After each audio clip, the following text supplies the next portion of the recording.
Number 6, Apocalypse Now from 1979. Yeah, this one's a classic. Apocalypse Now is a real different kind of war movie. In a way, it isn't a war movie at all. It has nothing to do with historical battles or the conflict between countries. It's a psychological film that goes deep into the minds of men who were once great soldiers but are now losing their sanity. But the cause of their insanity is the Vietnam War, which makes it a war movie. The plot of the film is that Captain Willard, played by Martin Sheen, is assigned to locate a colonel up the Nung River, played by Marlon Brando, and kill him. The colonel has apparently gone insane and has formed his own barbaric tribe in Cambodia, where they basically worship him as a god. Most of the movie is about Willard's journey down the river as he slowly learns more and more about the colonel. You could say this whole movie is about Colonel Kurtz's insanity and how the war has changed a once great soldier into a barbarian, but I think Captain Willard is also an important character when it comes to insanity. Before we even know about Colonel Kurtz, we see that Willard himself is losing his mind as he tries to get over the events he experienced in the war, but no matter what, he can't get it out of his head. When I was here, I wanted to be there. When I was there, all I could think of was getting back into the jungle. I mean, you can tell this guy is extremely shell-shocked. He needs some serious help. When he's on the boat, he doesn't even try to connect with his crew. All he does is study the colonel's records.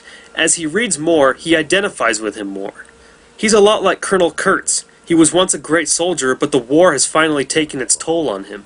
Maybe not as much as Kurtz, but he's not the same soldier he once was. And that's not all. How could anyone forget the crazy Colonel Kilgore, played by Robert Duvall? You can tell he's gone insane, but he uses it to be a better soldier.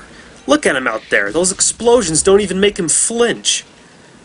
Also, one of Willard's crew members slowly starts losing it as they travel down the river. By the time they get to the Colonel's tribe, he's into the whole barbaric tribal thing. There's also a photographer at Kurtz's tribe, played by Dennis Hopper, who has obviously lost it. 9, no maybes, no supposes, no fractions. You can't travel in space. You can't go out into space, without, with fractions. What are you going to land on? 1/4, 3/8? What are you going to do when you go from here to Venus or something? That's dialectic physics, okay? Dialectic logic is there's only love and hate. You either love somebody or you hate them. So Colonel Kurtz isn't the only one who's been mentally scarred by the war. There are also tons of memorable and iconic scenes and lines all throughout the journey, like when Willard's crew kill the Vietnamese civilians on the boat, or the scene when the Playboy bunnies entertain the desperate soldiers, and of course the famous helicopter attack on the village scene where they blare Ride of the Valkyries. It's probably the most famous scene in the movie. This movie also has some of the most iconic lines in cinema history. Terminate with extreme prejudice. You're an errand boy, sent by grocery clerks to collect a bill. And of course,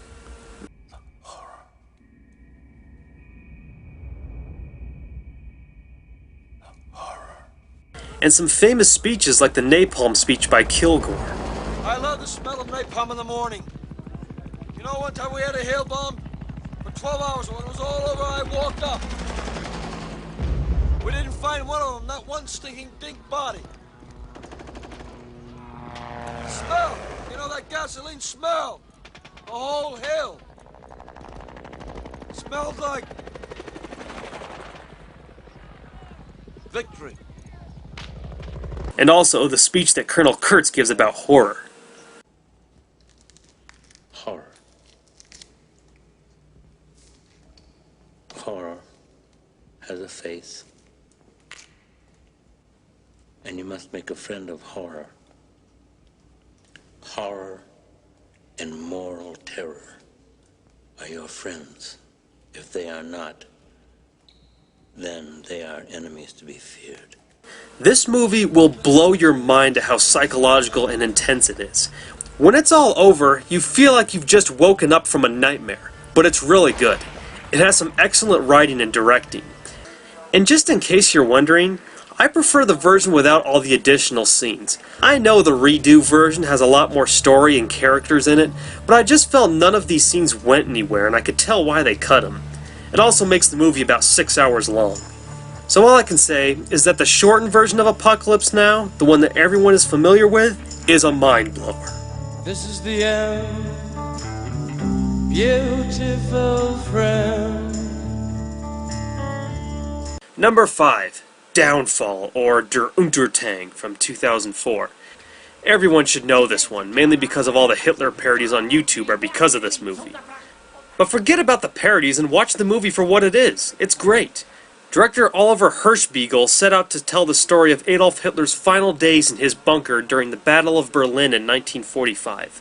Most of it is from Traudl Jung's point of view. She was Hitler's private secretary. But it also jumps to the other characters and their own stories. The thing I like about movies like this is that every character and event is true. Well, except for the Hitler Youth character. That was just to show what kind of soldiers were fighting the war in Berlin. But besides that, everything is accurate. It doesn't just concentrate on Hitler and his bunker, it shows everyone who was involved with letting the war continue. The whole movie shows the war on a much larger scale, and showing that it's just a downward spiral for Hitler and his generals. Everything just keeps getting worse and worse. As Traudl says at one point, Wie in einem Traum, aus dem man aufwachen möchte, aber man kann nicht. yeah, it is a nightmare. You really get a sense of what Germany went through in the last days of the war. It was hell on earth, and the Germans were not in good shape. Especially Hitler. He is so frail through the whole movie, but that's accurate. He had an uncontrollable twitch in his hand, which was later said to have been Parkinson's disease. I remember reading a review of this movie where a critic said, "Should we really see the Nazis as people with real human emotions and pain?"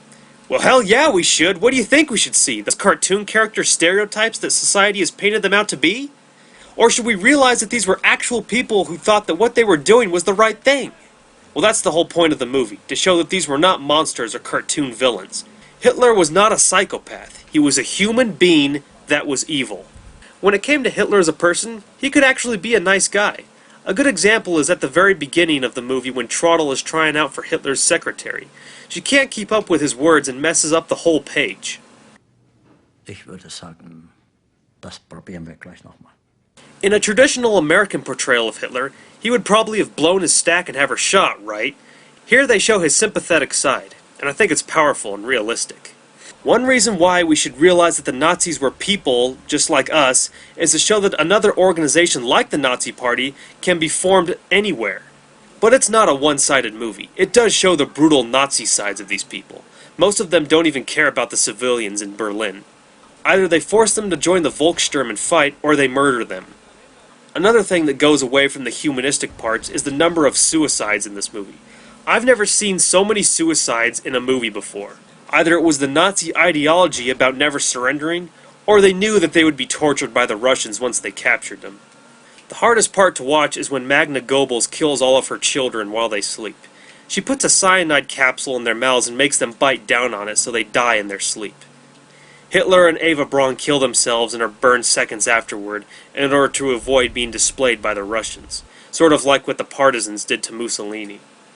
Josef and Magna Goebbels do the same thing not long after. After Hitler and his generals are dead, it concentrates on how Traudl escaped from Berlin disguised as a German soldier. It's a good ending which gives you an optimistic feeling, knowing that she escaped the hellhole and eventually a better world would emerge from this mess. And if you really want to go in depth on the story and the making of this movie, listen to the commentary by director Hirschbiegel. It's a great historical movie about what happened on the other side of war. I love it.